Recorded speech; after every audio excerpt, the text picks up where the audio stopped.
Hamas ने बंधकों की रिहाई शुरू कर दी है। सीजफायर की शर्तों के मुताबिक बदले में इजरायल ने हमले बंद कर दिए हैं और एक बंधक के बदले 3 फिलिस्तीनी कैदियों को रिहा कर रहा है।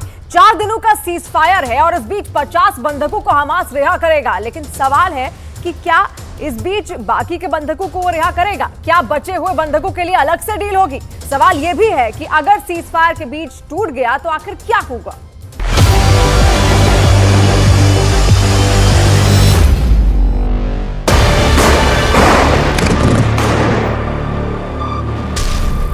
बंदूकें खामोश नहीं,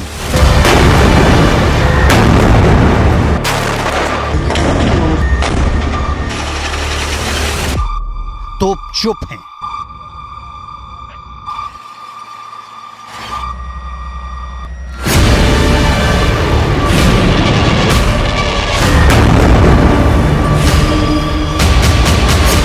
मिसाइलों का मुंह बंद कर दिया गया है।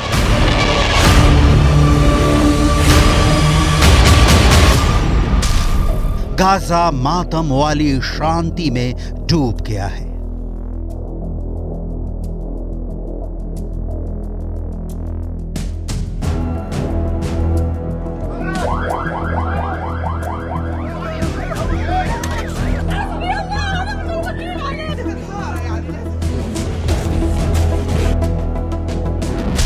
क्या होगा 4 दिन बाद?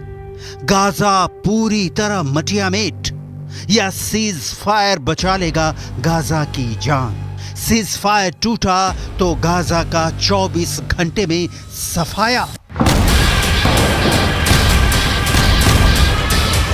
इन सारे सवालों का जवाब डिटेल में आपको दिखाएंगे, क्योंकि इन सवालों का जवाब गाजा में अटकी 240 बंधकों की सुरक्षित रिहाई में है।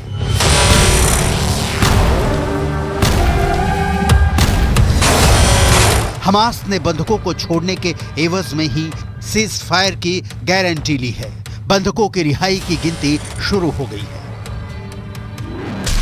सबसे पहले जानते हैं बंधकों की रिहाई का प्लान क्या है।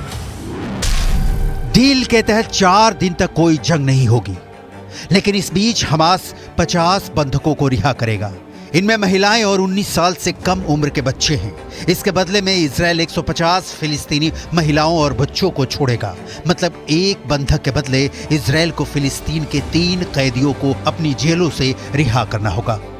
इजरायल ने या हमास ने दोनों ओर से रिहा होने वालों की कोई लिस्ट जारी नहीं की है, लेकिन पहले जत्थे में जो 13 बंधक रिहा हो रहे हैं, उन लोगों के परिजनों से इजरायल की सरकार ने संपर्क किया है। हमास ने 7 अक्टूबर से 240 नागरिकों को बंधक बना रखा है। हमास ने बहुत सोची समझी साजिश के तहत बंधक संकट पैदा किया है। हमास बंधकों के बदले इजरायल से कड़ा सौदा कर रहा है, लेकिन सवाल है कि इजरायल के पास क्या मजबूरी है, या बंधकों की रिहाई होते ही इजरायल गाजा को मिट्टी में मिला देने के प्लान पर काम कर रहा है? इस सवाल का जवाब इजरायल के एक्शन में दिखाएंगे।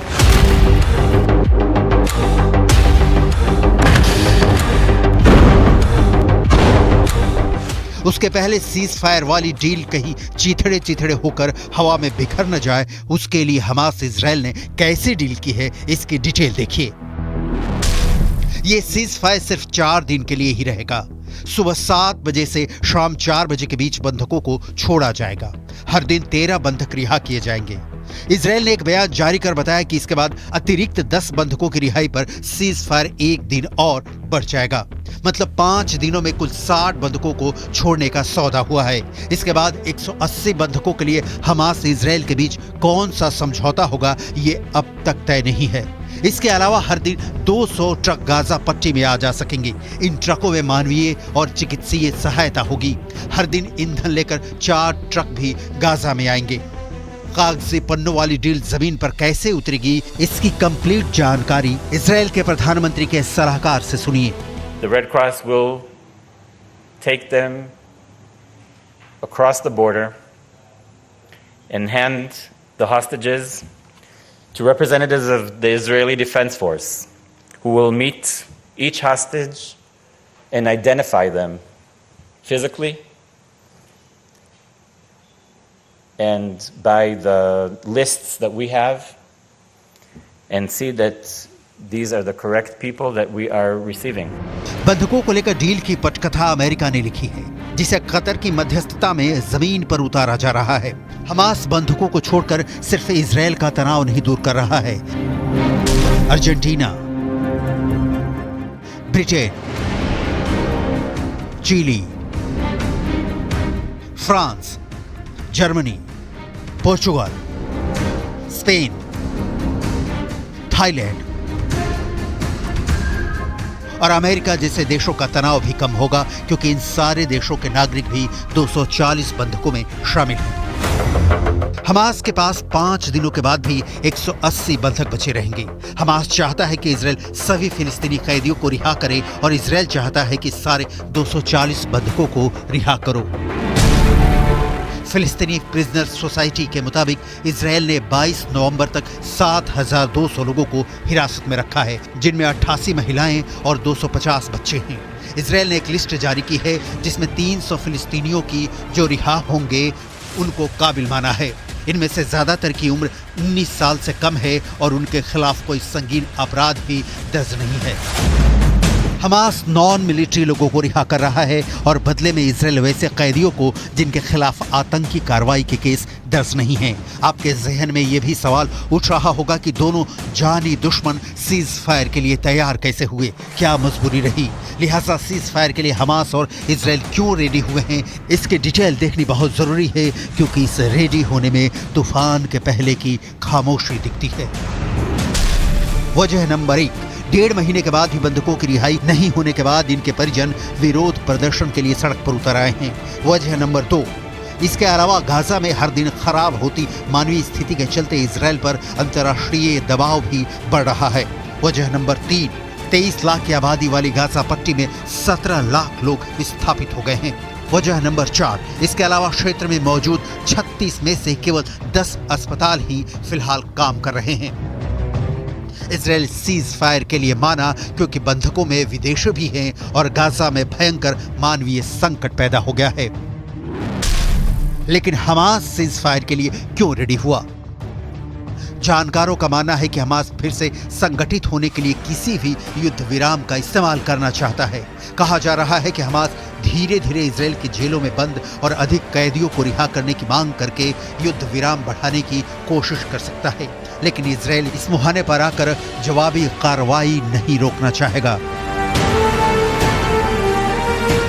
इजरायल के 3 मकसद अभी पूरे नहीं हुए हैं, जिसके लिए उसने हमास को जड़ से मिटाने की कसम खाई है। सीज फायर के बाद क्या होगा? पहली सौगंध, इजरायल का पूरे उत्तरी गाजा पर कब्जा अब तक बाकी है। दूसरी सौगंध, गाजा के दक्षिण में खान यूनिस शहर पर अब भी कब्जा बाकी है। तीसरी सौगंध, हमास के अंतिम आतंकी के जिंदा रहने तक युद्ध जारी रहेगा। मैसेज लाउड एंड क्लियर है कि संघर्ष विराम के बाद भी इजरायल नहीं रुकेगा। इजरायल इस बीच खुद पर कंट्रोल कर किनारे खड़ा रहेगा कि कब इन बंधकों को भी छुड़ाया जाए और कब गाजा का ऑपरेशन खत्म किया जाए। सीज फायर के दौरान ना तो कोई अटैक होगा, ना ही मिलिट्री मूवमेंट होगा। सीज फायर के दौरान हर दिन इजरायल सुबह 10 से शाम 4 बजे तक हवाई यातायात रोक देगा।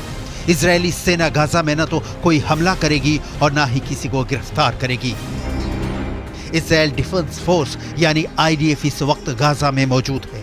टैंकों की पहरेदारी गाजा से हटाई नहीं गई है, क्योंकि जमीनी हकीकत यह है कि ना तो हमास को इजरायल पर पूरा भरोसा है कि सारे बंधकों को सुरक्षित रिहा करेगा, ना हमास को भरोसा है कि इजरायल सीज फायर का उल्लंघन नहीं करेगा। यानी दोनों सीज फायर में तब तक बंधे हैं जब तक उनकी मांगे पूरी होती रहेंगी। इजरायल का ताज़ा बयान है कि सीज फायर के बाद गाजा से लेकर कतर तक हमास के एक आतंकी को चुन चुन कर मारा जाएगा। हमास इजरायल की इस ऐलान को सुन चुका है और हमास ये भी जता चुका है कि उसे जब भी मौका मिलेगा वो इजरायल पर 7 अक्टूबर जैसे क्रूर हमले करेगा। जाहिर है दुश्मनी के बीच सिर्फ सीज फायर आया है और वो भी बिना भरोसे वाला। सीज फायर के बाद क्या होगा? युद्ध का गोला सिर्फ टैंक में रखकर बटन ऑफ किया गया है। किसी भी वक्त ग्रीन बटन ऑन हो सकता है। हमास और इजराइल के बीच पहली बार सीज फायर नहीं हुआ है और इसके पहले भी सीज फायर हुए हैं, लेकिन वो भी बिना भरोसे वाले ही रहे। ये बात दिगर है कि इस जंग में ये सीज फायर पहली बार हुआ है।